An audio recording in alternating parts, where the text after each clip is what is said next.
ಭಾಷಾ ಕशी छान आहे. ಬಾಗಿಲುಗಳು ಎಡಕ್ಕೆ ತೆರೆಯಲಿವೆ.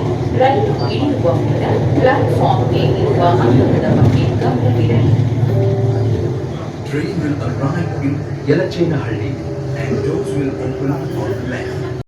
ते जे गेट आहे मोठं ते श्री श्री रविशंकर आश्रमचं गेट असेल. सिल्क बस स्टँडवरून म्हणजे मेट्रोवरून मी बसलो ती एक्सप्रेस एस टी होती, पण त्याला दया आली म्हणून त्याने मला उतरवलं. ॲक्च्युअलमध्ये सिटी बसेस इकडे येतात आणि अशा रीतीनं हे कनकपुरा पुढे आहे आणि हा नक्कीच गुरुदेव आश्रम असेल तर तुम्ही चौकशी करतो. मी असं ठरवलं की आता चहा पिऊनच जावं. समोर गेट आहे आणि इथे चांगलं कॅन्टीन 20 रुपयाचा मी चहा घेतला, कारण खाल्लं भरपूर त्यामुळे काही चहाची गरज नव्हती. पण म्हटलं चला थोडं वातावरणाचा आनंद घ्यावा आणि 20 रुपयात हे पाहायला काही वाईट नाही. एक ग्लास पाणी पिलं तरी 20 रुपये वसूल होतील. या ठिकाणी मला हा कृष्ण दिसतो, इथं गौतम बुद्ध दिसतो, म्हणजे असं भांडणाचं कारणच नाही.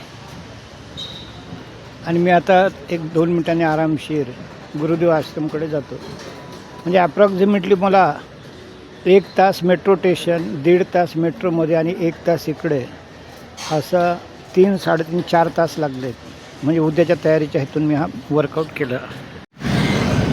बघूया हा रविशंकरीचा आश्रम आहे का आणि प्रवेशाकरता काय काय अडचणी येतात. अशा रीतीने मी आता रिसेप्शनला जात आहो आणि हा खूपच चांगला असा व्ह्यू आहे. प्रसन्न वाटणारं असं वातावरण मला दिसलं. अशा रीतीनं त्या मुलीने मला खूप चांगली माहिती दिली हिंदीमध्ये. आणि मी आता ती बोलली की तुम्ही 5 मिनिटात नाडी परीक्षा करू शकता आणि बाजूलाच सचिवांचं ऑफिस आहे, तर तुमच्या उद्याच्या अपॉइंटमेंटचं फिक्स करा. आणि तिने मला 3 दिवसाच्या हॅपीनेस प्रोग्रामचं सांगितलं. तर म्हटलं मी बंगलोरलाच नक्की येऊन हा आश्रम करेन. आणि अशा रीतीनं माझं प्रसन्न चित्तात म्हणजे हे झालेलं आहे एंट्री. 40 वर्षापूर्वी विशालाकांक्षी मंडप, अन्नपूर्णा भोजनालय, पंचकर्म सेंटर आणि योगशाळा आणि शंकरजी मंदिर असे लोकेशन दाखवलेले आहेत आणि टॉयलेट वगैरे. मला वाटतं तर मी तिकडनं आलो आणि हे इकडं सचिव ऑफिस असावं. मी त्यांना विचारतो, कारण त्यांच्याशी मला उद्याच्या अपॉइंटमेंटबद्दल डिटेल्स घ्यायचे आहेत. या ठिकाणी नाडी परीक्षा करून देतात आणि तुमचं सांधेदुखी, डिप्रेशन, निराशा अशा प्रकारचे जे काही आपले शारीरिक मानसिक आजार असतात त्याच्यावर ते उपाय सुचवतात. तर अशा रीतीनं आणि अर्थातच जेव्हा तुम्ही अशा हायफाय सर्व्हिसेस अशा प्रसन्न वातावरणात घेतात तर ते सेवा मूल्य 400 रुपये आहे.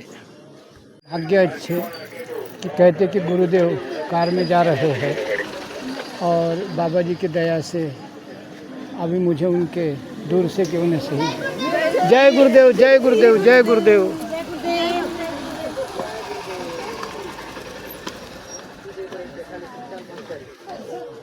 तर गुरुजींवर विपश्यनेची प्रचंड छाप पडलेली आहे आणि एकेकाळी ही ओसाड असलेली टेकडी आता विपश्यनेप्रमाणे हिरवीगार आणि घनदाट अशी परिवर्तित केलेली आहे. हे प्रसादम मंडप आहे आणि हे समोर असं हिरवंगार असं हे क्षेत्र दिसतं.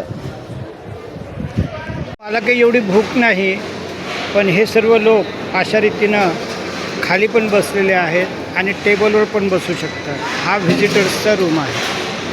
असं हे कौतुकास्पद जे भोजनालय आहे ते हे आहे आणि इथं जे सभासद आहेत कोर्सलाल ते बसतात आणि मी मी खाली बसलो होतो त्या दुसऱ्या सेक्शनला. हा प्रसादालयाचा बाहेरचा भाग आहे. हा सुद्धा खूप देखणा आणि चांगला आहे. आता इथंसुद्धा काही प्रसादालय आतमधलं शूटिंग आलं नाही, पण ते शेगावच्या गजानन महाराजच्या सारखंच लोकेशन. आणि आम्ही जेवलो तर खालचा सेक्शन होता आणि इथं काहीतरी 20 रुपयाला पान वगैरे या ठिकाणी सहजयोग ध्यान अशा प्रकारचं माहिती दिलेली आहे. आणि माझे बूट मी कुठं काढले, हां बूट इकडे काढले, ते आता मी घेतलो. मी हे 20 रुपयाचं आयुर्वेदिक पान घेतलं. तिथे बोर्ड लावलेला की तांबूल सेवन आयुर्वेदिक डायजेशनला योग्य. जेव्हा जेवायला आलो तर गुरुजी फार्मिंगसुद्धा लोकांना रोजगार उपलब्ध करतात. 15 सप्टेंबरला ट्रेनिंग आहे. लहान मुलांना काही शिकवतात. आणि 3 ते 17 ऑक्टोबर नवरात्री उपवासात महालक्ष्मी, सुब्रलक्ष्मी, महागणपती, नवग्रह, महासुदर्शन, महारुद्र वगैरे असे प्रत्येक दिवशी वेगवेगळे होम आहेत. इथं असं दिसतं. तो मुख्य हॉल आहे मेडिटेशनचा, हा आता खुल्ला आहे ध्यान करायला असं मला सांगण्यात आलं. आणि मी आता त्या दृष्टीने जात आहो, तर बघूया.